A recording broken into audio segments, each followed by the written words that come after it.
नमस्कार, मी पंजाब हवामान अभ्यासक मुक्काम पोस्ट गुगळी धामणगाव तालुका शिरूर जिल्हा परभणी. तर आज आहे 14 जुलै 2024.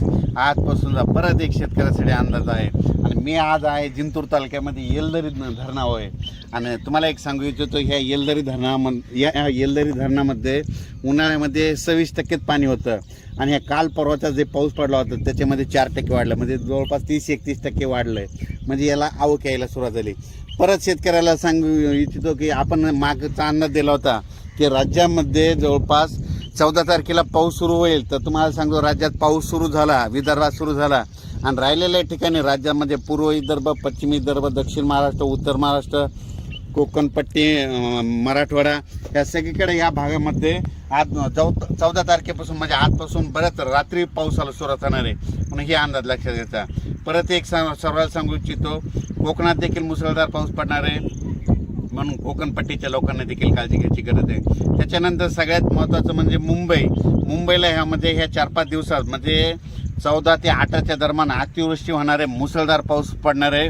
म्हणून मुंबईच्या सर्व जनतेने काळजी घेण्याचं हे करावं. पुलाच्या फरशीव पाणी आल्यास पुढे जाऊ नका आणि ही सगळ्यांना विनंती आहे. त्याच्यानंतर सर्वांना शेतकऱ्यांना सांगू इच्छितो, राज्यामध्ये 14, 15, 16, 17, 18पर्यंत पूर्व विदर्भ, पश्चिम विदर्भ, दक्षिण महाराष्ट्र, उत्तर महाराष्ट्र, कोकणपट्टी, खानदेश, मराठवाडा सगळ्या भागामध्ये दररोज 2-2 दिवस मुक्काम घेत पाऊस पडणार आहे म्हणून हा अंदाज लक्षात घ्यायचा. परत पुन्हा आणखीन एक सांगू इच्छितो, त्याच्यानंतर 21 तारखेपासून 21 जुलै ते 26 जुलैच्या दरम्यान परत एक चांगला पाऊस येणार आहे म्हणून हे अंदाज लक्षात घ्यायचा.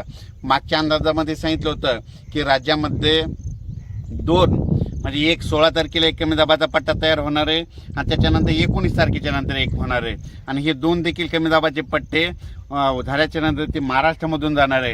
आणि योगायोगाने तुम्हाला एक सांगतो, आता सध्या पंढरपूरची यात्रा आहे. हा पंढरपूरच्या यात्रेकडे म्हणजे आता उद्याचा पाऊस 15, 16, 17चा पाऊस पंढरपूर, सातारा, सांगली, सोलापूर, कोल्हापूरमध्ये तिकडे देखील पडणार आहे. परभणी, नांदेड, बीड, जालना, संभाजीनगर, नगर जिल्ह्यात देखील चांगला खूप पडणार आहे. त्याच्यानंतर बीडमध्ये, लातूरमध्ये, तसेच सातारा, सांगली, सोलापूर सगळीकडे. त्याच्यानंतर पूर्व विदर्भ, पश्चिम विदर्भ म्हणजे पूर्व विदर्भाचे 6 जिल्हे, पश्चिम विदर्भाचे 5 जिल्ह्यामध्ये ह्या 11 जिल्ह्यात देखील म्हणजे ह्या 4-5 दिवसाचा पाऊस चांगला पडणार आहे म्हणून हे सर्वांनी लक्षात घ्यायचं. राज्यात एकंदरीत परिस्थिती बघायची झाली तर राज्यामध्ये 14 तारखे म्हणजे आजपासून ते 26 तारखेपर्यंत दररोज वेगवेगळ्या भागात चांगला पाऊस पडणार आहे आणि शेतकऱ्याच्या पिकाला जीवदान भेटणार आहे म्हणून हा अंदाज लक्षात घ्यायचा. अचानक वातावरणात बदल झाला तर लगेच एक मेसेज दिला जाईल. पण या पावसामध्ये म्हणजे आज 14 जुलै ते 26 जुलैच्या पावसामध्ये जे छोटे छोटे तळे असतील ते भरून जातील, पण मोठे मोठे असे जे धरण असं त्याच्यात 2-3% मात्र पाण्याची आवक येणार आहे म्हणून हा अंदाज लक्षात घ्यायचा.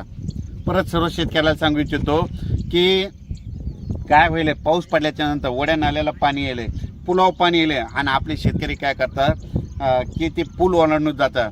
माझी विनंती आहे की पुलाच्या फरशीवर पाणी आल्यास पुढे जाऊ नका म्हणून ही सर्वांना कळकळीची विनंती. अचानक वातावरणात बदल झाला लगेच एक मेसेज दिला जाईल. धन्यवाद.